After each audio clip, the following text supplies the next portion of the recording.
On a le plaisir d'accueillir Faisal El-Faoui, qui est enseignant à l'université d'Annaba et qui était venu déjà en accueil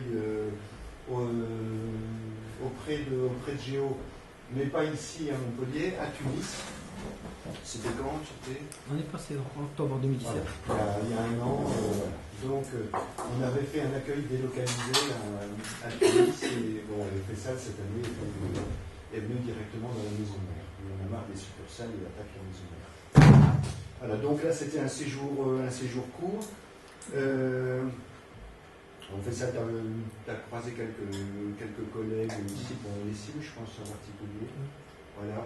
Et l'idée, c'est de réfléchir, d'aider Faisal un peu à réfléchir sur ces problématiques de recherche sur le nord-est algérien, donc là, grosso modo la région d'Annaba. Donc il va vous présenter un peu ses travaux actuels, ses réflexions. Okay, merci à tous. Donc, je profite de l'occasion pour remercier M. Christian et Mme Sarah qui était absente aujourd'hui pour des raisons personnelles. Donc aujourd'hui, je vais présenter un travail qui a été déjà fait il y a quelques années. Donc c'est un travail de thèse. Donc le travail de thèse, c'est la qualité, qui est sur la qualité et la gestion prospective des ressources en eau dans le bassin versant du Safsaf, qui est dans le nord-est algérien. Ce travail s'articule sur trois parties. Donc après la problématique, les ressources en eau de bassin, qualité des eaux et vulnérabilité, la gestion intégrée avec un essai de modélisation avec le logiciel WIP. On fait une conclusion générale, quelques recommandations. Donc le bassin du Safsaf, c'est un bassin paradoxal, donc qu'il est riche en eau. Cependant, ses besoins en eau restent toujours non satisfaits. Les ressources en eau donc permettent-elles de satisfaire les besoins des différents usagers de l'eau dans le bassin? Donc c'est la problématique qui se pose dans ce bassin. Donc il s'agit de trouver donc un équilibre entre une offre toujours stagnante et une demande de plus en plus croissante, avec une augmentation des besoins, aggravation de la pollution et détérioration des écosystèmes dans la région.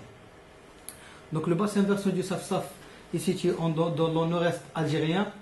Il est limité entre deux bassins, le bassin du Kibir ouest et le bassin du Gubeli, du Bel Hajar au sud et la mer Méditerranée au nord, où se déverse le principal cours d'eau, drainant une superficie de 2158 km au carré, avec une population de 450 000 habitants.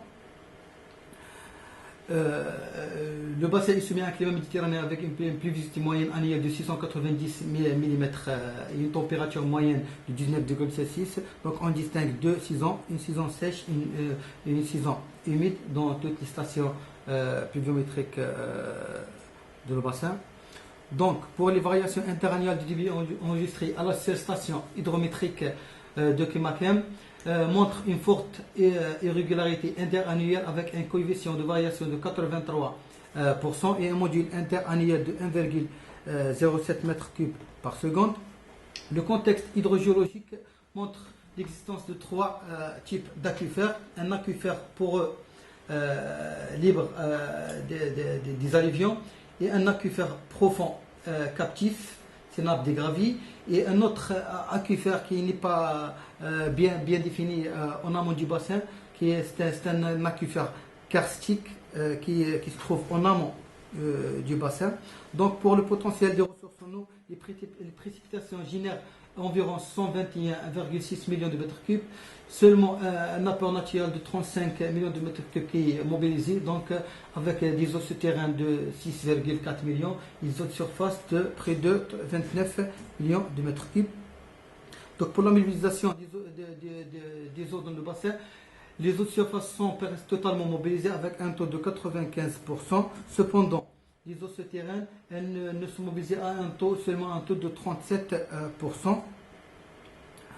Pour l'affectation des ressources en eau, l'alimentation en eau potable est consommée comme le grand consommateur d'eau avec un volume de 25,3 millions de mètres cubes, soit 44% des ressources mobilisées dans le bassin, avec une dotation qui est estimée à 94 litres par jour et par habitant. Elle est bien inférieure à la moyenne nationale fixée à 150 litres par jour et par habitant. Pour l'alimentation en eau d'irrigation, presque le volume le plus grand est alloué pour le périmètre irrigué du Safsaf, avec un volume de 23,5 millions de mètres cubes, soit 42% des ressources mobilisées. Donc on voit 4 secteurs du périmètre irrigué, dont le barrage de Gnitra, donc il y a 2 barrages avoisinants qui alimentent le périmètre irrigué. Cependant, un seul barrage qui appartient au bassin, qui contribue avec un volume de 6 millions de mètres cubes. Pour l'alimentation en eau industrielle, les besoins en eau industrielle ne représentent que 14% de l'ensemble des besoins en eau du bassin. Ils sont estimés à 8 millions de mètres cubes, donc plus de 90% concernent seulement la zone où la plateforme pétrochimique de Skikda. Donc c'est une grande plateforme pétrochimique. Donc pour le volet qualité, malgré l'importance indéniable des aspects quantitatifs, les questions de qualité de l'eau présentent un enjeu majeur pour la gestion de l'eau bassin. Donc pour cela, on a fait un aperçu sur la qualité et le chimisme des eaux. On a pris sur des analyses qui ont été effectuées pour les eaux de surface en amont, 4 compagnies effectuées par le LEM, laboratoire des études maritimes, et en aval, 48 échantillons effectués en mai 2009 par l'ANRH. Et pour les eaux souterraines, on a appuyé sur les analyses effectuées par le FIDA. Donc, ce sont des analyses plus ou moins anciennes, mais ce sont les seules analyses qui se trouvent dans la partie amont du bassin. Et aussi, en aval, pour les eaux souterraines, ce sont les analyses de l'ANRH en 2009. Pour les eaux de surface en amont, les éléments majeurs se trouvent avec des valeurs très faibles, avec une légère augmentation dans les périodes d'étiage. Donc, les valeurs tous sont très faibles. Pour la DCO, la DBO5, on constate une mauvaise qualité pour les teneurs, avec des teneurs élevées de DCO et en DBO5, surtout en basse période de basse eau. Pour les faciès chimiques, un faciès dominant dans les eaux de surface, dans la partie amont, avec un faciès sulfaté calcique sur le diagramme du STIF Scholler et Perkalov. Pour les eaux de surface en aval, les échantillons effectués par l'ANRH ont relevé deux faciès chimiques dominants, un faciès chimique chloré-sodique et un autre bicarbonaté sodique. Pour les eaux de surface en aval aussi, toujours les mêmes faciès chimiques, donc chloré-sodique et bicarbonaté calcique. Pour les eaux souterraines, les analyses effectuées sur 20 points d'eau, dont 15 sont des sources et 5 sont des puits, répartis à travers la partie amont du bassin, montrent que le faciès dominant est de type sulfaté calcique amalésien, avec un pourcentage de 55%. Donc la majorité des eaux sont des eaux sulfaté calcique amalésien. En aval du bassin, donc les eaux souterraines révèlent 3 faciès dominants. Un faciès chloruré sodique acalcique avec un pourcentage de 47%, 21% sont des eaux presque bicarbonate sodique et 16% sont des eaux chlorurées magnésiennes. Pour la pollution et la vulnérabilité du bassin, la gestion très insuffisante et l'absence de stations d'opération dans le bassin des Assaf ont aggravé la pollution du milieu et particulièrement les ressources en eau. Donc, pour la pollution urbaine, les eaux usées engendrent une grande dégradation de la qualité des eaux de surface avec des rejets directs dans le milieu naturel. Pour la pollution industrielle, la pollution industrielle est fortement enregistrée en aval du bassin. Donc la zone industrielle pétrochimique rejette directement leur eau riche polluée dans le milieu naturel sans traitement préalable. Pour la pollution agricole, du bassin est accélérée durant les années 90 par le développement de l'irrigation et l'utilisation intensive des engrais et des pesticides. Une carte de vulnérabilité a été établie par la méthode drastique, fait ressortir trois zones de différents degrés de vulnérabilité. donc avec une zone au milieu du bassin avec une vulnérabilité faible. La majorité du bassin ont une vulnérabilité moyenne. Cependant, les zones qui se trouvent aux alentours de la zone industrielle de Skikta et aux alentours du périmètre irrégulier Safsaf révèlent une forte vulnérabilité dans ces régions. Donc un autre volet, c'est la gestion intégrée et modélisation des eaux. Donc pour remédier aux problèmes d'approvisionnement et de la demande au nom de le bassin du Safsaf, sur des horizons de planification à court et à moyen terme, on a fait recours à une modélisation hydrologique qui est appliquée par le biais du modèle WIP 21 de le Water Evaluation and Planning System. Donc pour une petite présentation du modèle, donc le WIP c'est un outil de simulation des ressources hydriques de surface et souterraine créé par le Stockholm Environment Institute. C'est un système d'aide à la décision, utilise une approche intégrée de la planification des ressources en eau. Donc le logiciel est téléchargeable sur leur site. Donc il faut obtenir un permis ou licence d'utilisation. Cette licence est renouvelable pour une année renouvelable.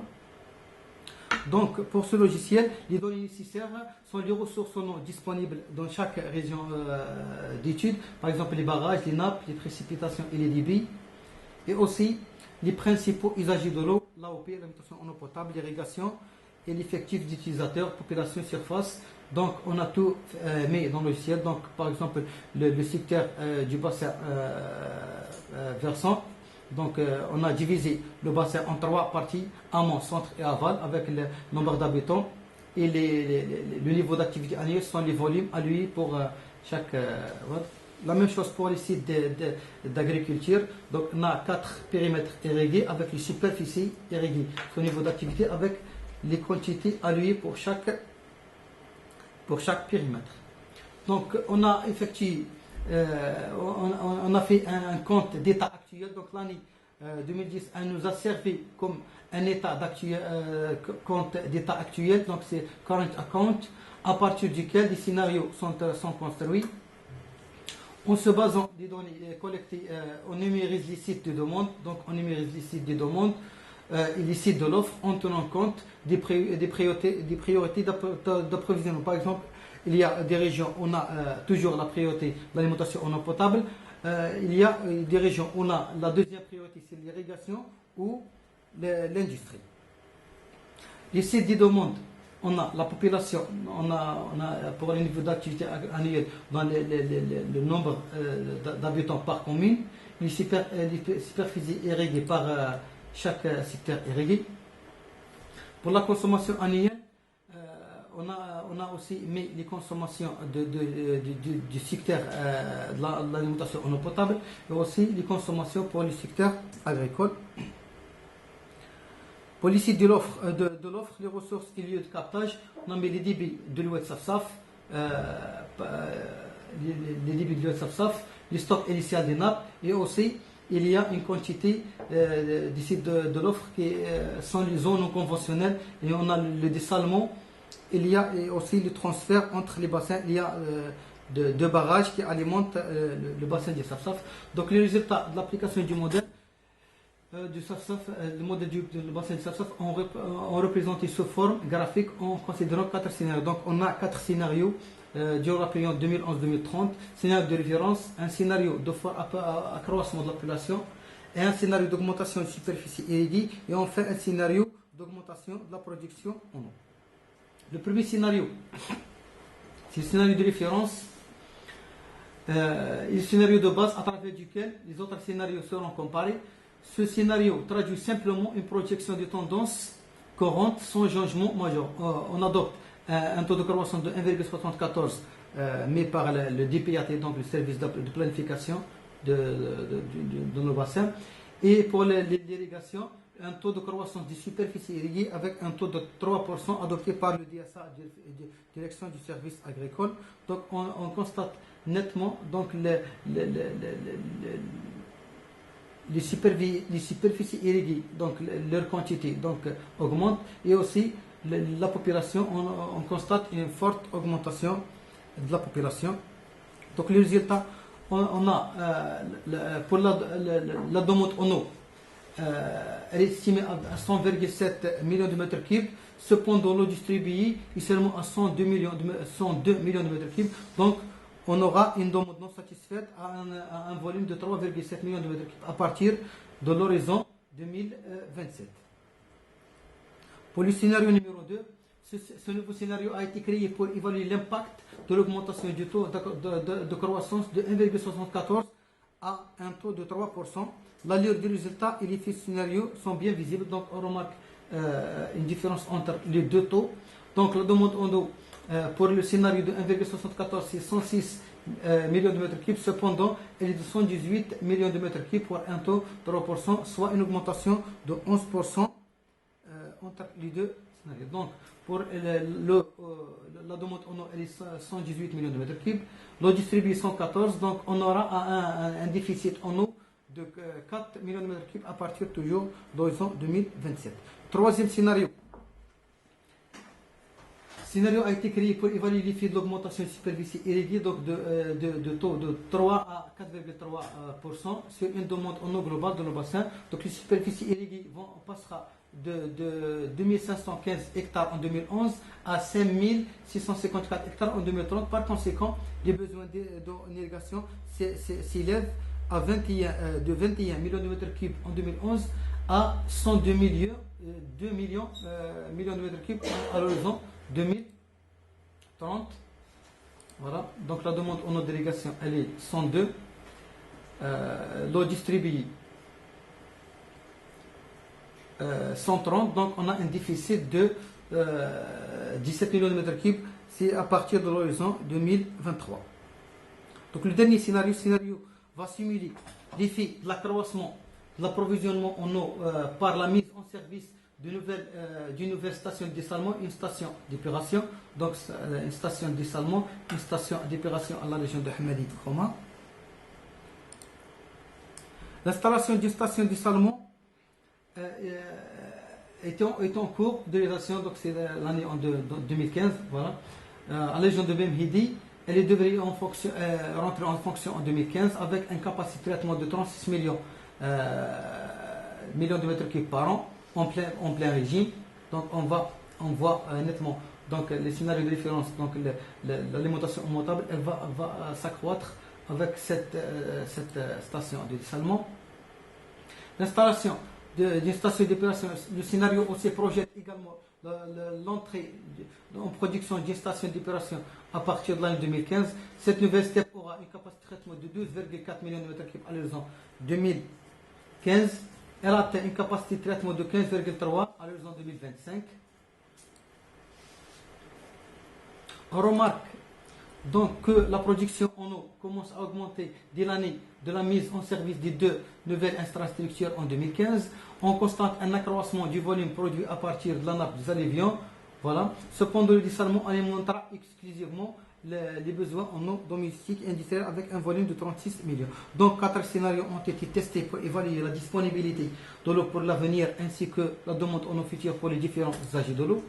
Donc, pour la confrontation offre-demande en eau de le bassin, on a un volume de 56 millions de mètres cubes qui est actuellement mobilisé. Ce volume,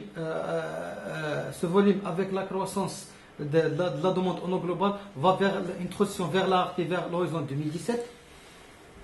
Un volume d'eau qui est techniquement mobilisé peut atteindre les 86 millions de mètres cubes. Donc on va vers une transition de déficit en eau à l'horizon 2026. Donc c'est la courbe d'offre-demande.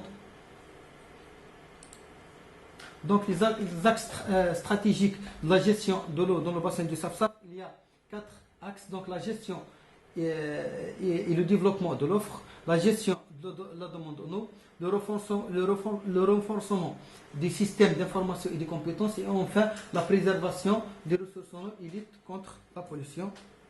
Dans le secteur de l'eau potable, par l'amélioration du rendement, la détection des fuites et la sensibilisation à l'économie de l'eau. Dans le secteur agricole, pour la modernisation des réseaux utilisés, le changement des modes d'irrigation et la réutilisation des eaux usées et purées. Dans le secteur industriel, par la recherche des procédés économes d'eau et le développement de recyclage des eaux usées industrielles. Et enfin, dans le secteur de la recherche scientifique, par le développement d'un système performant de données et de la modernisation des réseaux des musées et le développement des compétences. Et enfin, dans ce contexte difficile, avec une ressource disponible mais peu valorisée et menacée par la pollution et une demande toujours croissante, le bassin du Safsaf se trouve en déficit ou si ses besoins restent loin d'être satisfaits. Seule une nouvelle stratégie consiste à intégrer la gestion de l'eau dans une politique économique et environnementale et susceptible de prévenir les impacts négatifs éventuels. Je vous remercie pour votre aimable attention. Merci Faisal. Ouf. Il y avait plein de choses. Donc, allez-y, n'hésitez pas. Si vous avez des questions de tous ordres, parce qu'il y a plein de pistes de questions. Merci pour la présentation. C'était effectivement bien dense, avec beaucoup d'informations riches, parfois frustrantes pour pouvoir aller plus dans le détail de certaines données.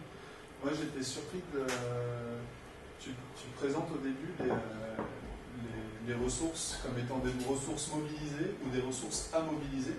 Donc la première question que je me posais, c'est est-ce qu'il y a des contraintes de débit réservé? Est-ce que finalement l'objectif du bassin, c'est d'utiliser 100% ou pas? Parce qu'après, dans les scénarios, donc cette première question, et après dans les scénarios, c'était que sur des scénarios qui sont sur des augmentations de consommation liées à la population, liées à l'irrigation, et que du coup, une des options qui est étudiée, c'est l'augmentation de la production d'eau. Et pour autant, derrière, tu nous présentes des gestions aussi de la demande pour voir comment est-ce que les irrigants, comment est-ce que les industriels, comment les urbains peuvent diminuer leur consommation, alors que ça apparaît pas dans tes scénarios du tout. Donc c'était aussi cet écart-là, et si tu avais du coup comme un des axes d'étudier aussi des scénarios hydro où on traite justement de la demande, mais pas que voilà, donc dans le bassin, il y a un problème de stockage, voilà, donc le problème de mobilisation des eaux. Donc, il y a un seul barrage qui est totalement envasé, donc c'est pour ça les eaux ne sont pas bien mobilisées, bien stockées. Aussi les eaux souterraines, il y a un problème de colmatage des forages, donc il n'y a pas beaucoup de... Donc on a vu que les eaux souterraines sont mobilisés à un taux de 37%, donc ne sont pas exploités à un taux bien. Donc pour les scénarios, je sais pas déjà, il y a une ambition du coup d'exploiter 100% des eaux, ou il y a un pourcentage qui doit être laissé à des services écosystémiques, qui doit être laissé pour la nature. Est-ce que ça, c'est des considérations peut-être très françaises ou européennes, mais du coup, est-ce que il y a aussi des enjeux. Est-ce que 100% doivent être mobilisés, ou est-ce qu'il y a un pourcentage qui doit être laissé à d'autres usages plus naturels? Je n'ai pas compris. Quand on fait le bilan, par exemple, là, on a tant de millions de mètres cubes disponibles chaque année en surface, en souterrain, etc. Effectivement, la plupart ça n'est pas uniquement en Algérie, en Tunisie, au Maroc, les gestionnaires, les gouvernants regardent ce chiffre en se disant c'est donc ce que j'ai d'utilisable. Ce qui est complètement faux. Je suis complètement d'accord avec toi, parce que d'une part, il y a tout n'est pas mobilisable. Si on a des 10 millions de mètres cubes qui transitent dans la nappe chaque année, ça ne veut pas dire qu'il y a 10 millions de mètres cubes qui sont utilisables. Parce que de toute façon, il faut qu'il y ait un flux qui passe de la même manière sur les autres surfaces. On ne peut pas toutes les mobiliser. Mais le problème, c'est que souvent les gestionnaires vont rester collés sur ce chiffre fourni par les services techniques, il y a tant de millions de mètres cubes, et c'est ça qui devient leur objectif. Donc effectivement, il y a une partie non négligeable de ces volumes renouvelés annuellement qui de toute façon ne sont pas exploitables, ne sont pas utilisables. Là, du coup, ça questionne le chiffre de départ, sur quel chiffre prendre en compte pour tes recherches? Parce qu'effectivement, oui, enfin, je pense qu'il faudrait plutôt considérer que le chiffre vraiment exploitable, c'est beaucoup moins que la totalité du flux de surface ou que la totalité du flux souterrain. On peut espérer qu'effectivement l'eau de dessalement elle est utilisable à 100%, mais les eaux naturelles, entre guillemets, elles ne sont pas mobilisables en totalité.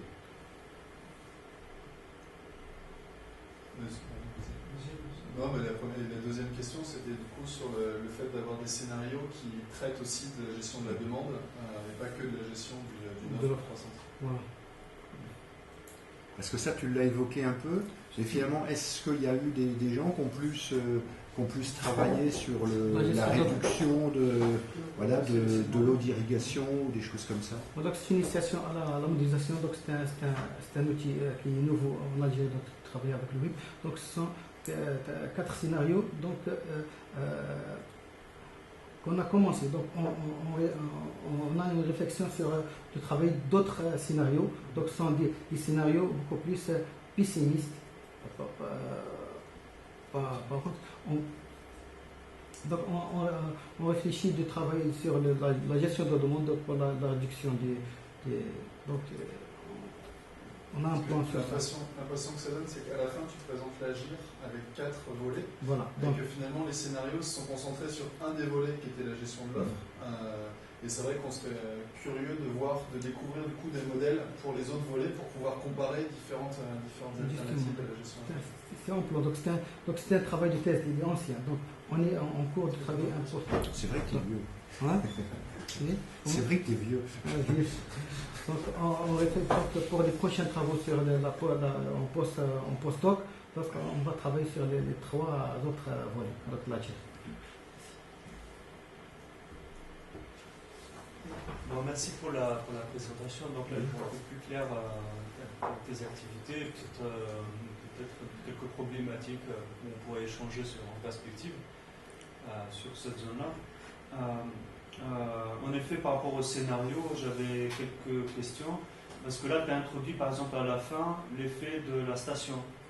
C'est vrai que là, je ne comprenais pas trop quel effet positif ça pouvait apporter, sauf s'il y a un usage derrière. C'est-à-dire que, si on la traite, donc il y a même une petite déperdition liée au procédé, mais la station de traitement des eaux usées.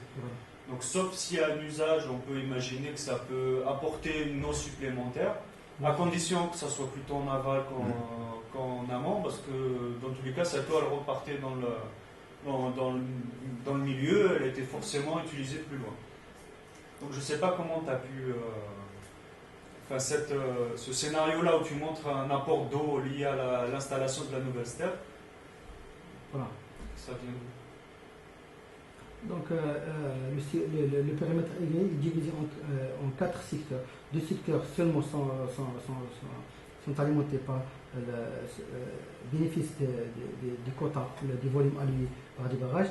Par contre, il y a ainsi le secteur numéro 1, il est en arrêt pour le moment. Donc, il attend la réalisation de cette step et la rentre en service pour alimenter ce périmètre, ce secteur 1 du périmètre. Donc les volumes d'eau qui viennent de la steppe vont alimenter donc le secteur 1 du périmètre terrible. Donc c'est 12 millions donc qui vont être... Il y a un projet officiel de réutilisation des eaux. Voilà, en irrigation. Voilà. Et là, depuis 2015, ça a changé. Tu peux remettre la carte voilà. Justement, voilà. où se situe la steppe par rapport au dernier périmètre, ou le plus au nord. C'est vraiment la zone industrielle. Vous avez demandé. Oui, il vaudrait mieux alimenter la zone industrielle. Donc la steppe est là. Donc la steppe est là. Le périmètre irrigué. Donc la zone industrielle est là. Mais le périmètre irrigué, le périmètre irrigué numéro 1, donc il est là. Donc cette steppe va alimenter ce périmètre irrigué. Donc cette station, elle devra être mise en service en 2015 par la crise. Donc le projet est gelé. Donc, ils vont, dernièrement, en 2018, ils vont retirer ce gel. Donc, elle va rentrer en service le plus tôt possible. Donc, elle est. Et la zone industrielle, elle est où par rapport à la station Donc, plus vers l'est, non donc, la ville de Skikda, donc elle est là. D'accord.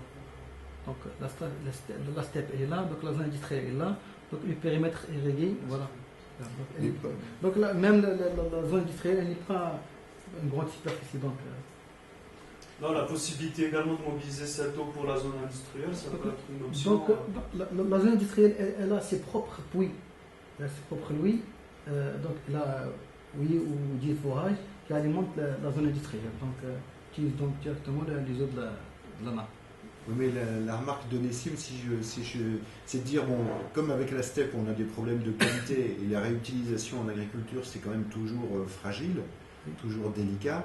Effectivement, on peut se dire que pour certaines utilisations industrielles, finalement, cette eau, même si elle est de mauvaise qualité bactériologique, elle serait peut-être tout à fait utilisable en industrie, alors qu'elle ne serait pas utilisable facilement en agriculture. Voilà, donc, à la limite, de rechanger tout le dispositif, de dire il y a moins d'utilisation par les forages dans la zone industrielle, et à la limite, même si ces forages-là, on les utilise pour l'agriculture. Voilà, très bien. Donc c'est le volet de...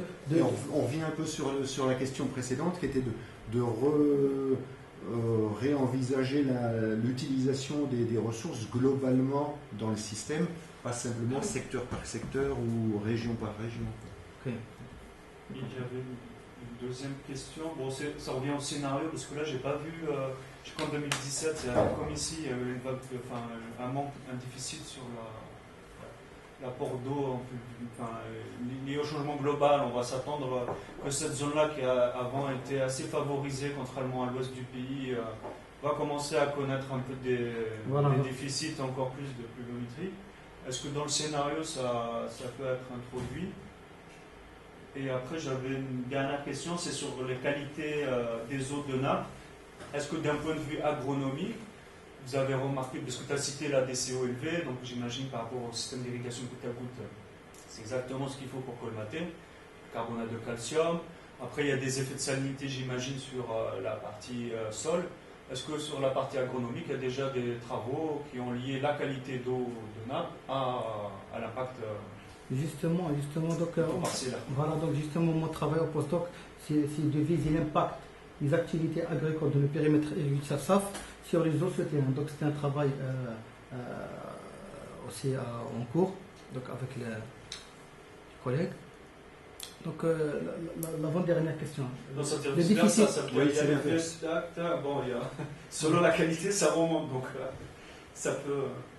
Est-ce que les usages agronomiques ont été réfléchis, imaginés en fonction, puisqu'on a des eaux qui ont quand même des qualités un peu différentes, est-ce qu'il y a une sorte de spécialisation de certaines régions en point de vue développement agronomique en fonction de la qualité de l'eau souterraine? Non. Donc, question que tu m'as parlé sur le déficit. Vraiment, on est à l'est, on est en excès d'eau, donc on a suffisamment d'eau, mais le problème qui se trouve, c'est un problème de gestion. Oui, mais là, pour l'Algérie, oui, c'est trop d'eau. Donc c'est un problème de gestion, c'est un problème purement gestion. Donc on a un taux de 690 mm par an, donc c'est pas parmi les régions les plus arrosées en Algérie. Donc le problème, c'est un problème de gestion et de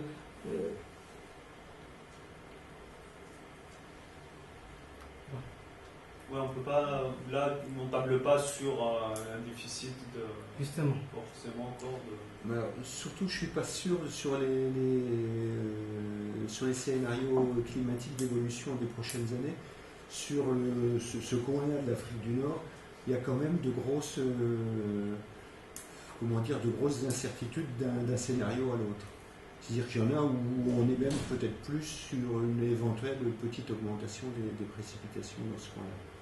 C'est sur vraiment le nord de la Tunisie et l'extrême nord-est de l'Algérie, selon les scénarios.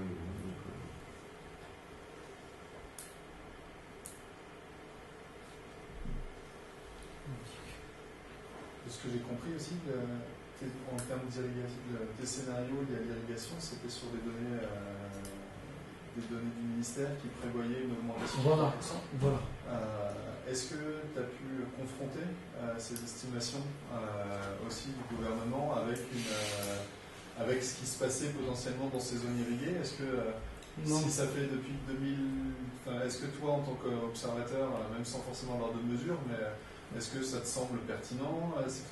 Est-ce que les périmètres irrigués, ils augmentent?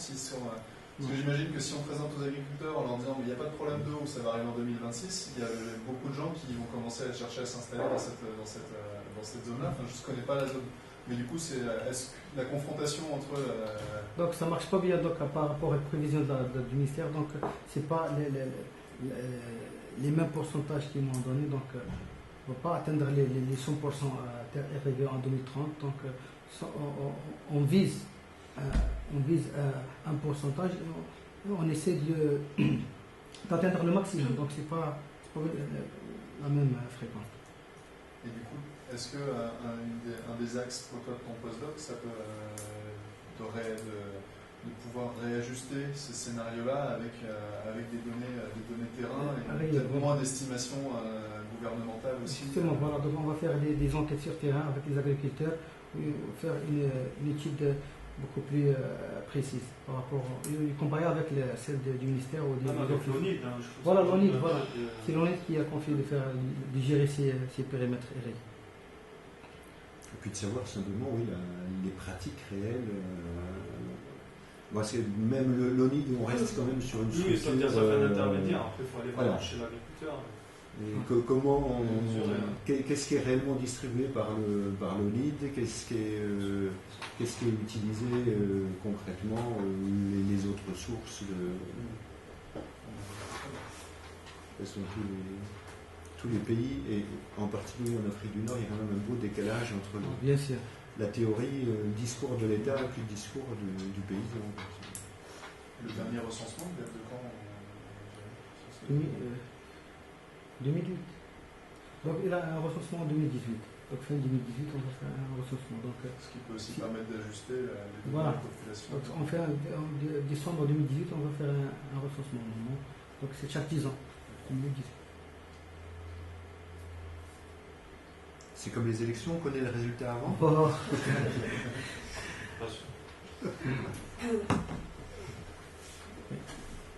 peut-être, je vais rebondir sur l'un des axes de l'AGIR, dans la gestion intégrée. Est-ce que, en modifiant les techniques d'irrigation pratiquées par les agriculteurs en goutte à goutte, ça implique l'économie de l'eau?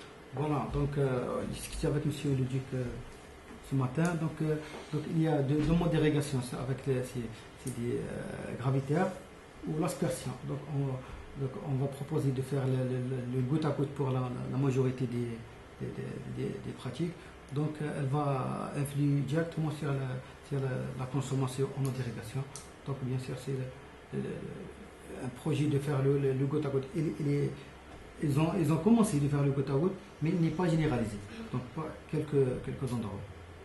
Est-ce qu'il y avait des études où le goutte à goutte a été mené sur deux parcelles, une gravitaire et une irrigation sur d'autres parcelles? Non. Donc là, il y a beaucoup d'études qui ont été faites. Il y a déjà une étude de Paradox, le dernier article qui a été diffusé sur le groupe de CIRAD. Donc le goutte à goutte, réellement, l'économie, c'est pas d'eau. Donc là, on est en train de parler de la reconversion. C'est plus complexe que ça, mais c'est bien de l'exprimer comme ça, parce que moi, ça oblige à réfléchir. Oui, en fait, il y a des agriculteurs, par exemple, qui pratiquaient le gravitaire. Donc, on les conseille de reconvertir leur système d'irrigation en pratiquant le goutte à goutte, c'est bon. Mais il y a d'autres accessoires qui accompagnent l'adoption du goutte à goutte. Il y a l'extension des superficies, il n'y a pas vraiment l'efficience de réseau d'irrigation, il y a un tas de choses peut-être à revoir pour vraiment dire que le goutte à goutte économise de l'eau. Il y a des habitudes. Il y a des habitudes. Parce Oui, que là, on reste sur des éléments purement techniques, mais il y a aussi le ressenti de l'agriculteur. Voilà, en fait, Ce qui est certain, c'est que ça te fait gagner du temps, parce que tu ouvres la vanne et c'est un des grands, par rapport à la subvention marocaine de 100%, grosso modo les agriculteurs, ils te disent la motivation première, c'est pas forcément l'eau, c'est le fait d'ouvrir la vanne et de rentrer chez nous. Tout à fait, tout à fait. En fait, il y a un gain du temps, beaucoup plus un gain de main-d'œuvre. Oui. De main-d'œuvre. Donc, ouvrir les diguettes, de fermer. Donc, il n'y avait pas l'agriculteur ancien qui est sale avec des vêtements remplis de boue. Donc, actuellement, on voit l'agriculteur entre parenthèses en droit. Donc, là, il y a des personnes qui disent que c'est-à-dire l'adoption de goutte à goutte, elle est attachée au statut social. C'est-à-dire changer le statut social de l'agriculteur. Donc, il y a beaucoup de choses derrière le goutte à goutte. Donc, voilà, c'est. En fait, dans une version bassin gire, parce que le fait de passer du gravitaire au goutte à goutte, tu sous-entends que l'eau ne revient pas forcément dans la nappe. Donc est-ce que ça, c'est quelque chose qui tout à fait. En fait, te fausse ton bilan? C'est aussi une question importante, c'est effectivement, quand on regarde, parce que ça c'est un grand classique, pas uniquement en Algérie, de différencier le bilan de surface, le bilan souterrain, c'est deux choses qui ne communiquent jamais. Alors qu'effectivement, le goutte à goutte, l'irrigation traditionnelle peut, dans certains cas, réalimenter la nappe et donc toute l'eau n'est pas perdue. Bien sûr, et ça, c'est effectivement des chiffres qu'on voit peu souvent parce que c'est difficile à quantifier. En fait, je vais me référer à le travail qui a été réalisé par François Mont. En fait, là, c'est la perte des pertes. Donc là, on parle de pertes, c'est-à-dire de l'eau via l'adoption du gravitaire. Alors que les pertes, ce n'est pas vraiment perdu, donc c'est par infiltration, il est récupéré par le pompage. Donc là, l'agriculteur peut récupérer l'eau qui a été infiltrée. Une partie, bien évidemment. Mais il y a toujours une idée de réallocation des dotations d'eau, on parle beaucoup plus, donc, c'est-à-dire des autres secteurs d'urbanisme. L'irrigation des espaces verts. Je ne sais pas s'il y en a beaucoup à Sligda, les espaces verts. Non.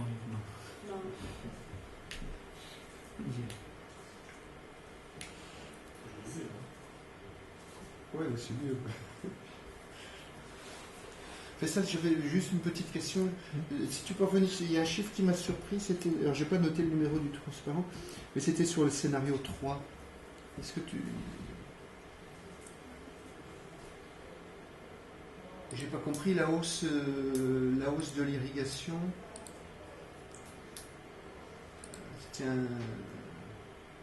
Voilà. Tu mettais la surface irriguée va passer de 2500 à 5000. Et les besoins en irrigation vont passer de 21 à 102. Voilà. Je n'ai pas compris, parce que grosso modo, 2005, 5000, on double, mais 21 à 102, ça veut dire j'ai pas compris comment on peut passer de 21 à 102. 102 sont donc actuellement, en 2011, c'est le secteur 1 et 2. Secteur 3 et 4 qui ont irrigué, donc à un volume de 21 millions de mètres cubes. Et quand on rentre les 4 secteurs Mais ça voudrait dire qu'à ce moment-là, les 2 autres secteurs seraient beaucoup plus irrigués que les 2 premiers, que ceux qui existent actuellement.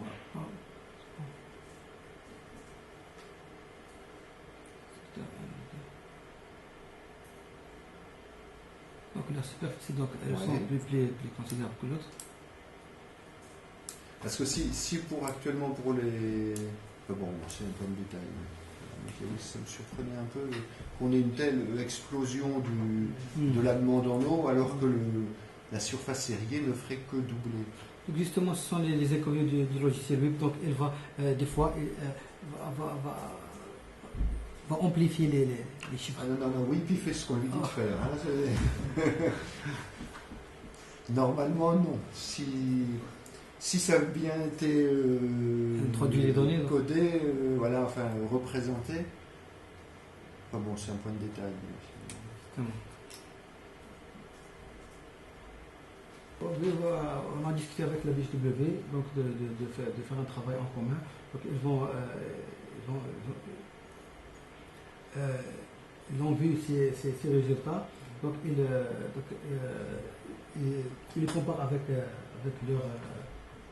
leurs données. Donc ils nous ont donné d'autres, comment dirais-je,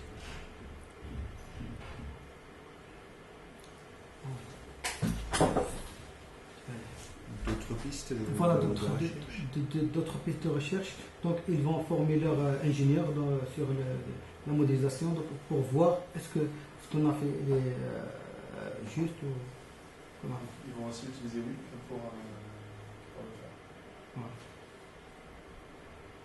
Peut-être que ça serait mieux d'utiliser un autre logiciel de modélisation pour comparer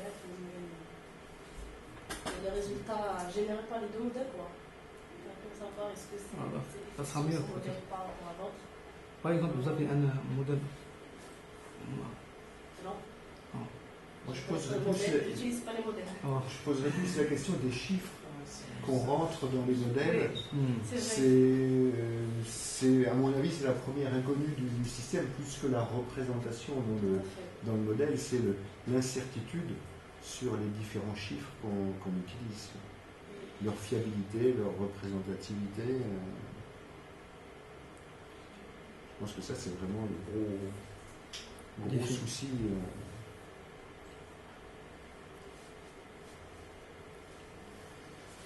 D'autres questions?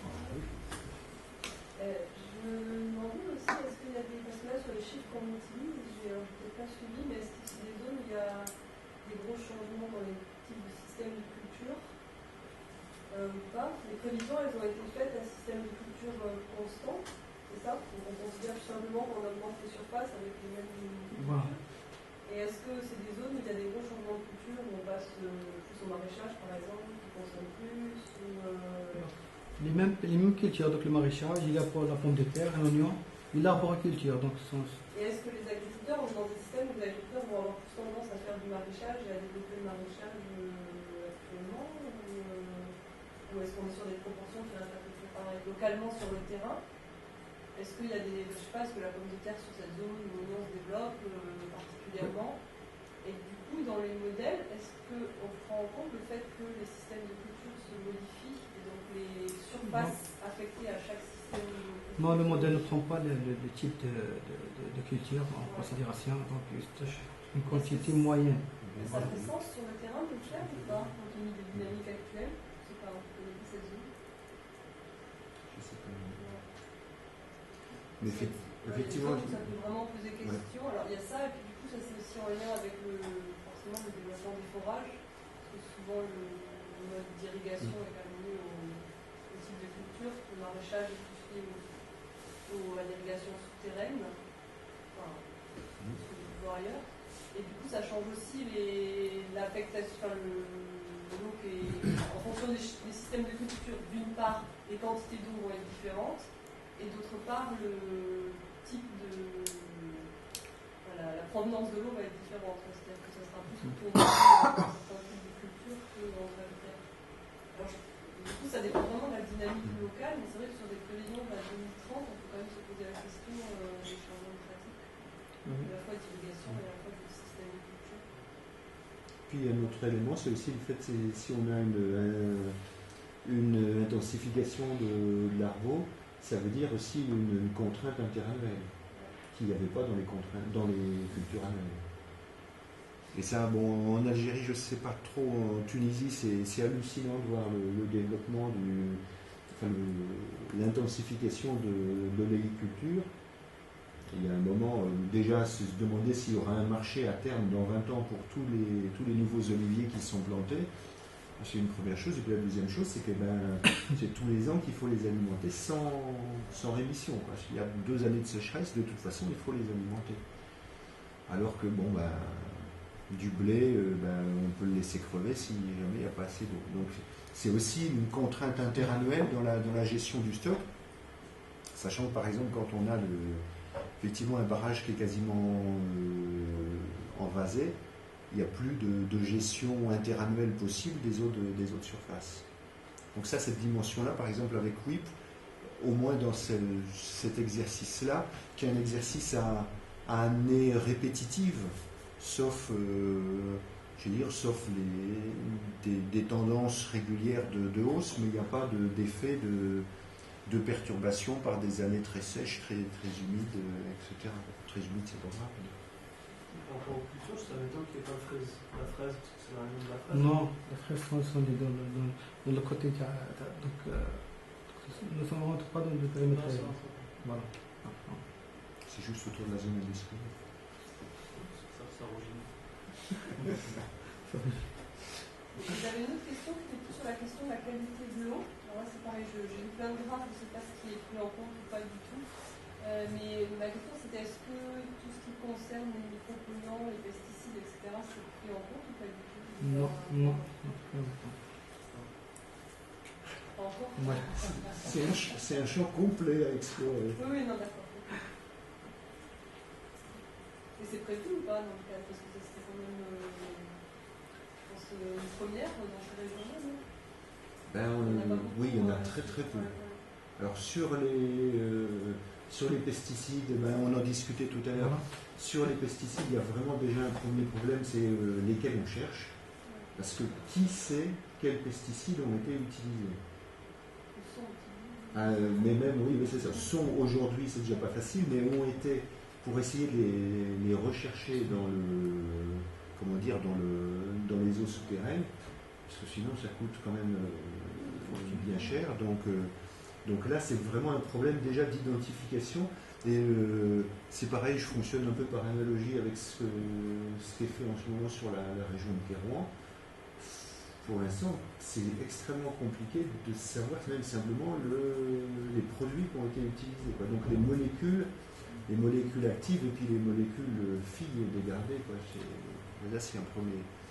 Puis sur les nouveaux contaminants, alors il y a eu 2-3 petites choses un peu en Tunisie, à ma connaissance. Je crois que j'ai jamais rien vu en Algérie sur.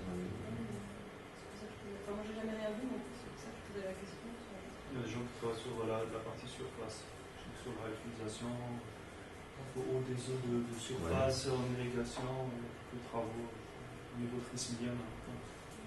Mais c'est vrai que la partie analyse labo, c'est le nerf de la guerre, quoi. Il n'y a pas trop de possibilités.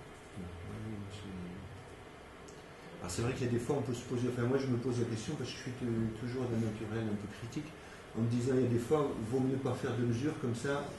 Il n'y a pas de problème. Puisqu'il n'y a pas de mesure, il n'y a pas de problème. C'est comme le. Complètement. Oui. Non, mais c'est ça. Il y a du choléra. Non, c'est pas grave. C'est un hasard. Quand tu as une polémique, ça te tue tout, quoi. Parce que tu n'as même pas de chiffres à mettre en face pour prouver que c'est une hypo, quoi. Et par exemple, sur les hydrocarbures, est-ce qu'on peut les voir? Plus simple. Ça, c'est plus simple, oui. peut-être. Est-ce qu'il y a des choses qui ont été faites là-dessus ou pas? Donc sur les industriels c'est comme, pardon, je te coupe juste une seconde. C'est comme si tu posais la question de la pollution par les phosphogypses en Tunisie ou au Maroc. C'est dans la série. Tu peux poser la question et puis on va refermer tout de suite. Voilà, donc, la poser aujourd'hui. pour la pollution industrielle, il est strictement, donc, il est très difficile à accéder à la zone industrielle pour faire des prélèvements, donc c'est un tabou. Donc l'Algérie, c'est entre parenthèses, c'est la Sonatrach, c'est pour l'Algérie, donc on ne peut pas toucher la Sonatrach.